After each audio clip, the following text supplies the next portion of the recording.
after the coffin ring make that I did, I've been given this. Not given, obviously. I've been given this to make anew. So they're lovely big green stone, which I'm assuming is a Peridot or something green anyway. I don't know much about stones, believe it or not. Surrounded by some nice little diamonds, which I hope to make use of. So what we want is to take all the goodies out of this and make something a bit more modern in the style of the coffin ring that I did. So that's it. Let's get started.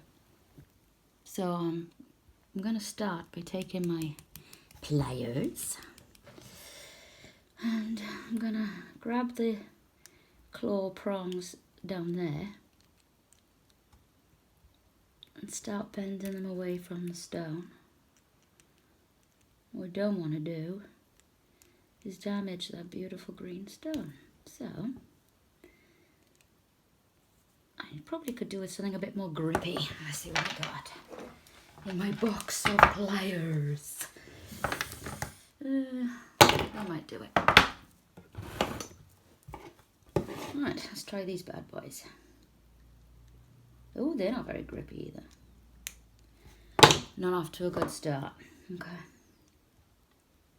I think I'll just have to use these and just go at it gently. I think I'll do opposing sides, because as soon as it starts to get loose, I'll see if I can slip it out rather than bending all of them. Okay.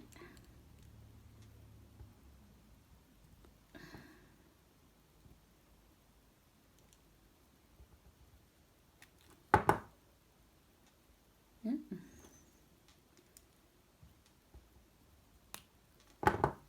Oh, and there it is. Okay, no damage done. I'm doing the same with the smaller gems around the outside. There's a lump on the outside of each stone that I can just about grab with these. So I've got two out. All I'm doing is just grabbing that lump, deforming it, which loosens the stone. And then I'm just whoop, popping the stone out. And if you can see that. I'm currently taking bets as to how many I'm left with at the end, whether I lose any. Yeah, probably shouldn't say that, but honesty's the best policy with me.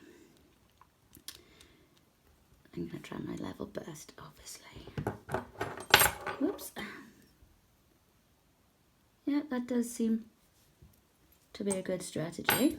So I shall continue around the rest of the ring, and yes, we've got our teeny little clear diamonds there.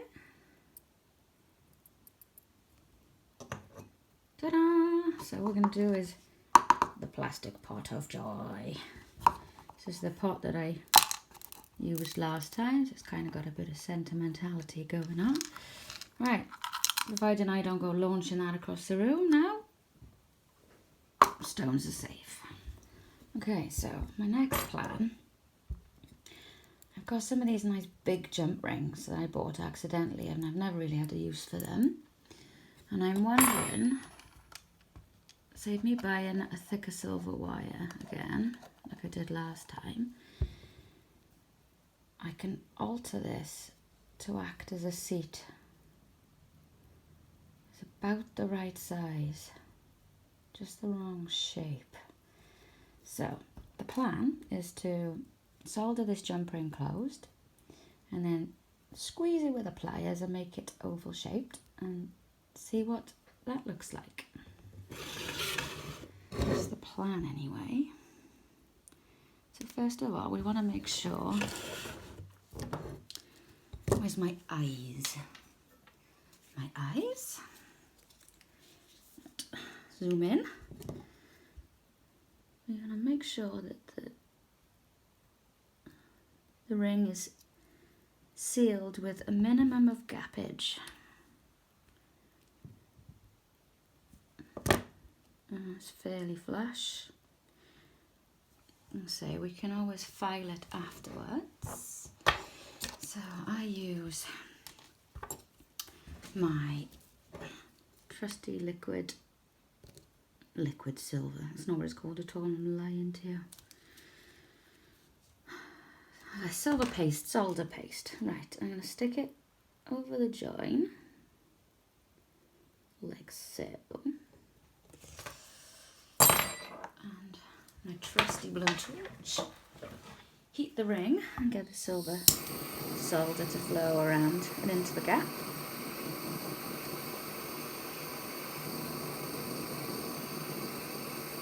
Okay. I'll leave that cool before I touch it. Okay, so it has cooled down. It's a nice seal.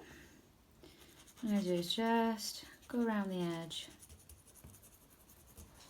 turning the ring around with my finger and just neaten it off with a file so I can get a better look. I mean, normally you'd put it into acid and get the black off, but I just want to speed ahead and see a little bit of a bump there. Right, so here's my little ring.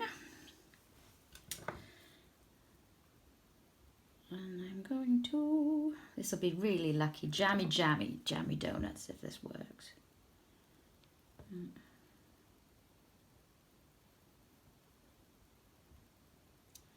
Bend it that way, turn it around and go from the other side. Let's give it a try. Oh. Do you know what?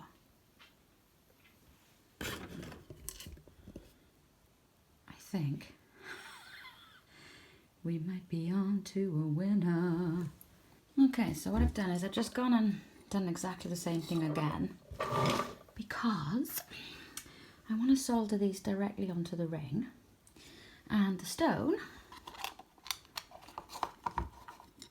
when placed on one of these, if you can see, sticks out the bottom.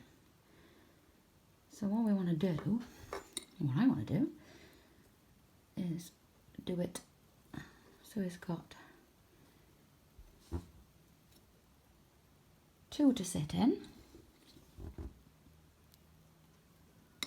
Excuse this really bad filming. When it sits in the two, it'll sit, and I think I can make this into quite a nice design. So, ooh. So I've just balanced one on top of the other with some solder paste in the middle. I'm now going to set fire to that. Hopefully the solder will flow, join the rings together. I want to make sure that they are perfectly lined up before I do anything. So, because they might move when I start the soldering, so it's not something I've ever done before, but this is how I work. Let's see what happens.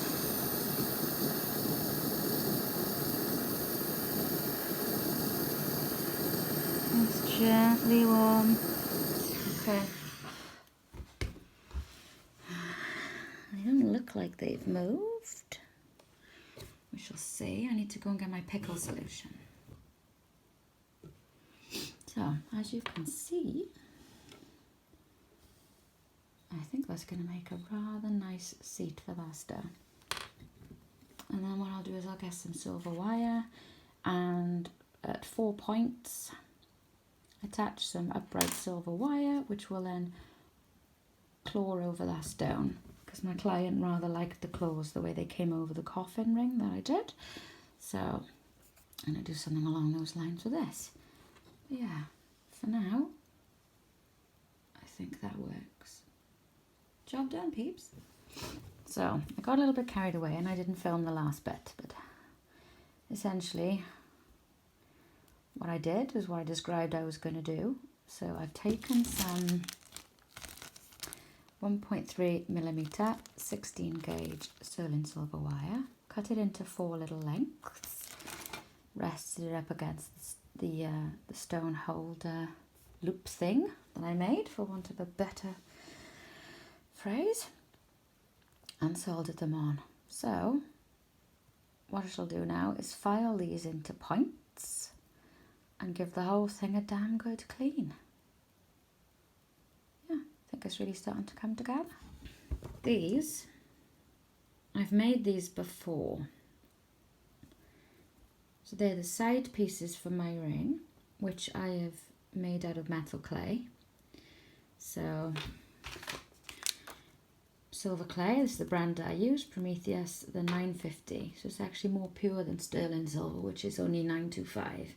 But anything above 925 you can hallmark as 925. You just can't hallmark anything that's less than 925.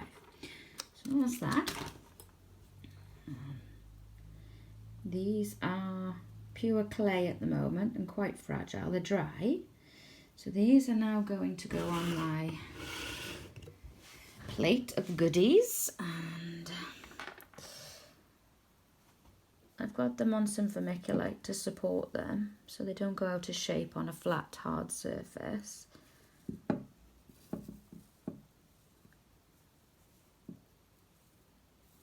Okay, so just push that vermiculite around them to support them. So they'll go in the kiln now with all my other bits and bobs, and then I will end up with 2 solid silver shanks for my ring, or shank toppers shall we call them. Don't we know what they are because I made them up. That's that. Okay, so me being me, I have done it again. I have zoomed ahead without filming certain things. So what I did, a plain silver band that I've bought because time is of the essence. I've soldered onto that the 2 shoulder pieces, soldered it, stuck it in the pickle to get rid of the fire scale.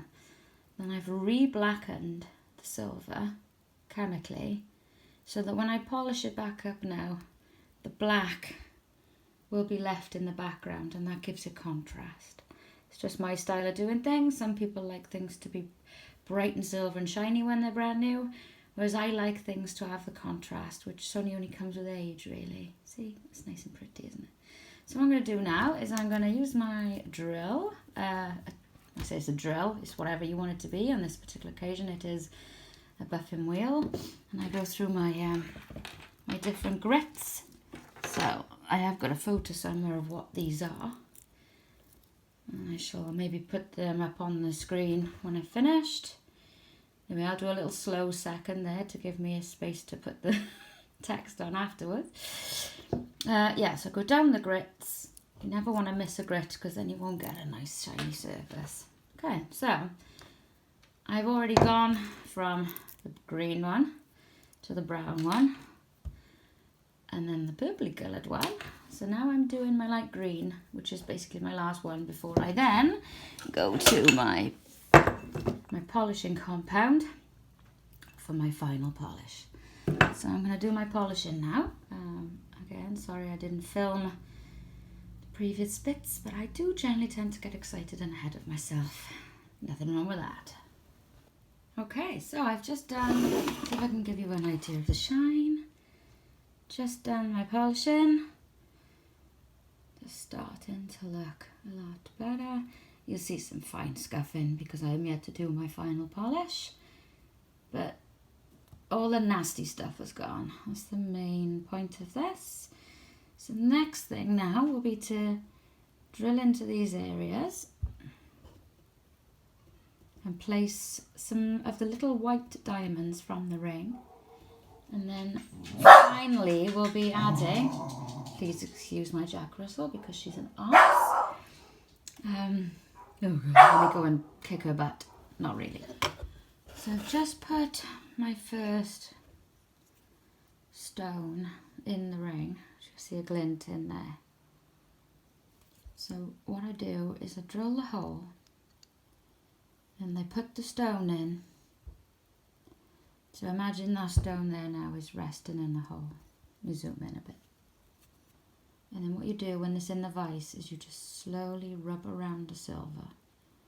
All the way around, and it'll slowly just start to move in and grab a hold of that stone.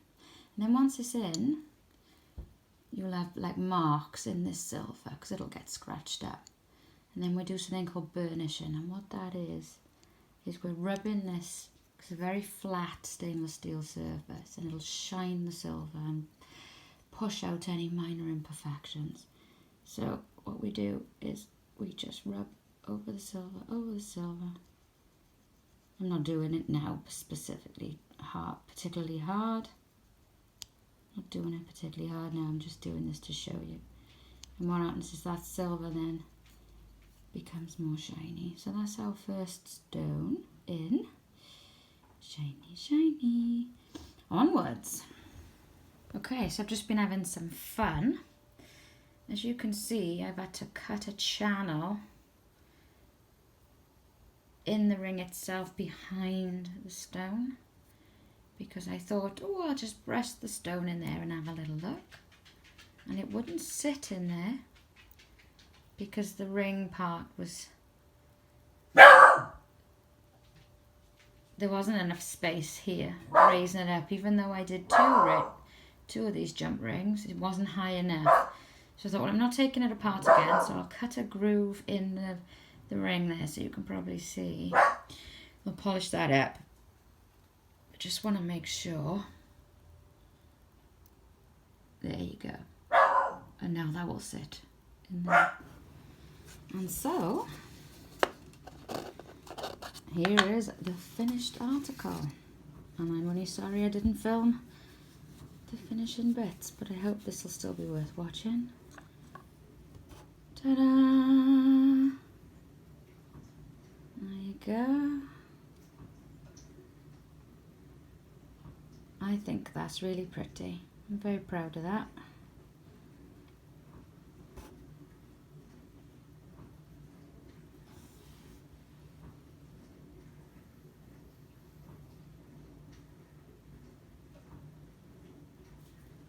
I'd give that a thumbs up for sure.